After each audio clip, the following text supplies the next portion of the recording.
जय हिंद बच्चों। आज कक्षा 12वीं भौतिक विज्ञान में हम नए टॉपिक के साथ आपके साथ उपस्थित है। आज के इस वीडियो में हम बात करने वाले विद्युत द्विध्रुव के कारण किसी बिंदु पर अक्षीय स्थिति में विद्युत विभव। सेम क्वेश्चन आपने अक्षीय स्थिति में निकाला है, लेकिन वहां पे आपने विद्युत विभव की जगह विद्युत क्षेत्र की गणना की है, लेकिन अब हम करेंगे विद्युत विभव की गणना। ठीक है, तो विद्युत विभव की गणना करने से पहले आपको विद्युत विभव का फॉर्मूला पता होना चाहिए। ये होता है 1/4 पाई एप्सिलॉन नॉट, और अगर आप चाहे तो इसके साथ k लगा सकते हैं पराविद्युतांक के लिए, Q/r दूरी। ठीक है, ये फॉर्मूला होता है। तो इसी फॉर्मूले के साथ अब हम विभव की गणना करेंगे। तो देखिए बच्चों, एक आपको सबसे पहले लेने का नाम है विद्युत द्विध्रुव। तो एक -q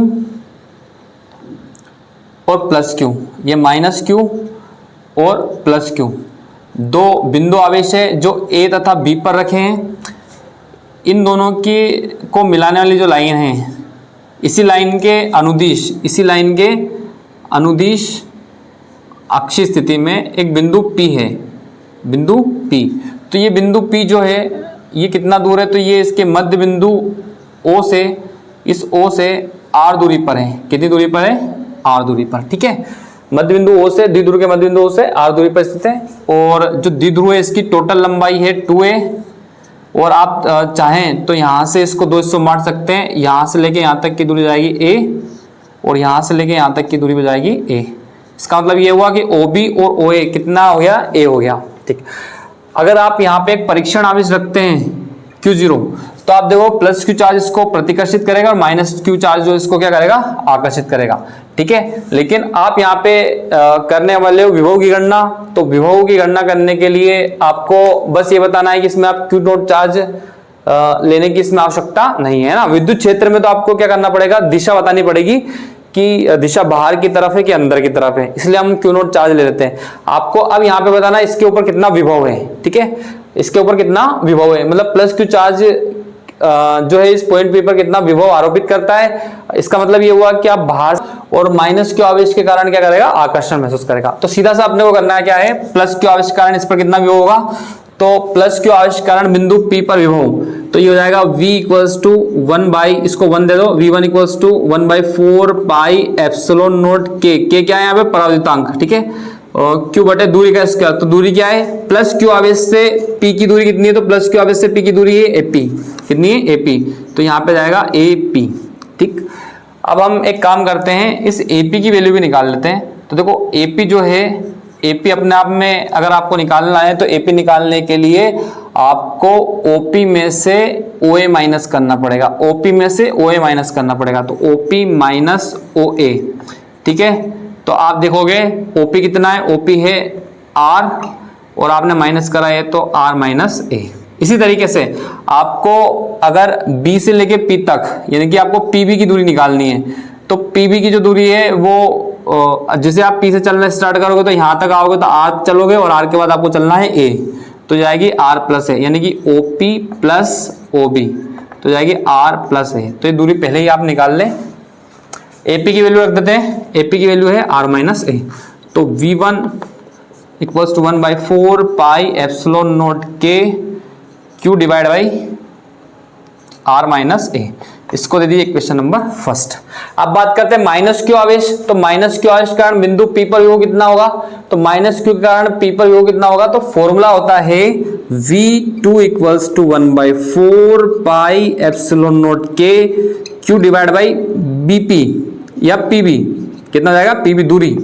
अब दूरी आपने ली PB, क्यों ली दूरी PB? क्योंकि -q आवेश से P की दूरी कितनी है? PB है ना, PB या BP आप उसको बोल सकते हो। तो यहाँ से हम इसकी वैल्यू रख देंगे।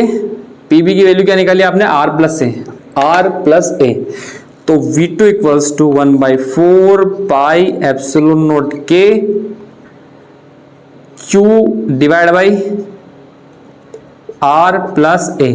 ठीक है, अब देखो बच्चों, इसमें एक बात याद रखनी है, विभव डिपेंड करता है नेगेटिव और पॉजिटिव पर। यहाँ पे डायरेक्शन तो देखनी नहीं है अपने को। ठीक है, तो ये एक अदिश राशि है। अदिश राशि में जैसा आवेश वैसा आपको लेना है। अगर माइनस है तो माइनस लेना है, प्लस है तो प्लस लेना है। तो देखिए यहाँ पे आपने प्लस आवेश लिया था, ये प्लस के कारण था, किसके कारण, प्लस के कारण, माइनस कारण, इसलिए यहाँ पे आएगा आपका माइनस, क्या आएगा, माइनस। ये हो गया समीकरण नंबर 2। ठीक है, ये समीकरण नंबर हो गई आपकी 2। अब समीकरण 1 और 2 से थोड़ा सा हम डाटा लिख लेते हैं। चूंकि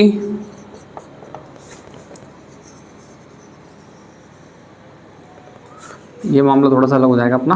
ठीक है, चूंकि विभव एक अदिश राशि है,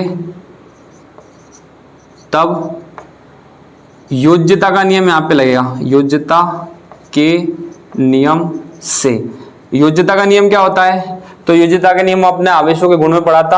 आवेश भी अदिश राशि है, विभव भी अदिश राशि है। योज्यता का नियम मतलब जितने विभव सभी को जोड़ दो चिन्ह सहित।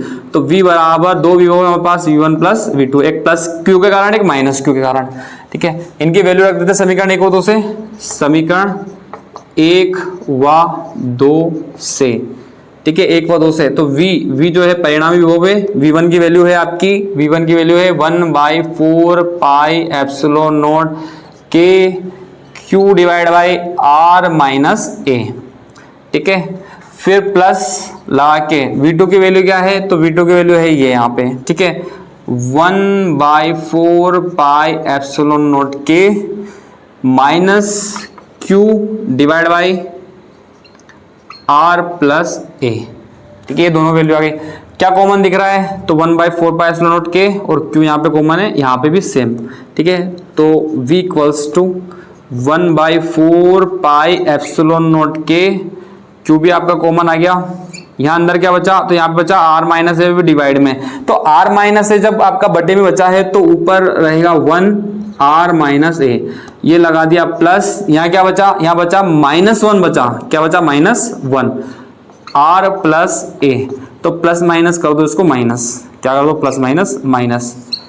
ठीक है, तो यहां से हम क्या कर सकते हैं, एलसीएम ले सकते हैं। क्या एलसीएम आएगा, तो एलसीएम आएगा आपका Q/4 पाई एप्सिलॉन नॉट के। एलसीएम जब आप लोगे तो R माइनस ए R प्लस ए, तो R माइनस ए R प्लस ए।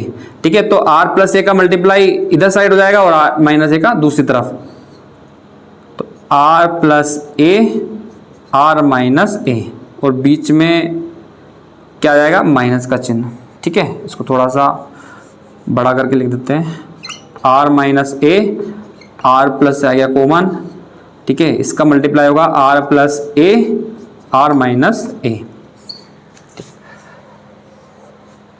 देखिए बीच में क्या लगेगा, यहाँ पे माइनस, क्या लग जाएगा, माइनस। ठीक है, माइनस को आप खोलोगे तो अगले स्टेप में यहां से कर लेते हैं, V equals to 1/4 pi epsilon not के, ब्रैकेट के अंदर R प्लस ए, तो ए से माइनस आपने खोल दिया, ब्रैकेट खोला यहाँ पे, तो R माइनस का और ए प्लस का, तो R माइनस का और ए हो जाएगा प्लस का। ठीक है, यहाँ पे एक सरसमी का आप लगा दोगे, R माइनस ए R प्लस ए, तो R square minus a square, R square minus a square. ठीक है बच्चों, यहां तक आपका आ गया। इसके बाद हम बात करते हैं आगे। यहाँ पे R पॉजिटिव और नेगेटिव कैंसिल आउट हो जाएगा, तो वैल्यू मिलेगी V equals to 1/4 pi epsilon not के, और A और A हो गया आपका 2A डिवाइड बाई, अच्छा यहाँ पे Q चल रहा है, ये Q मत भूल जाना, कितना चल रहा है Q, यहाँ पे भी क्या है Q divide R square minus a square.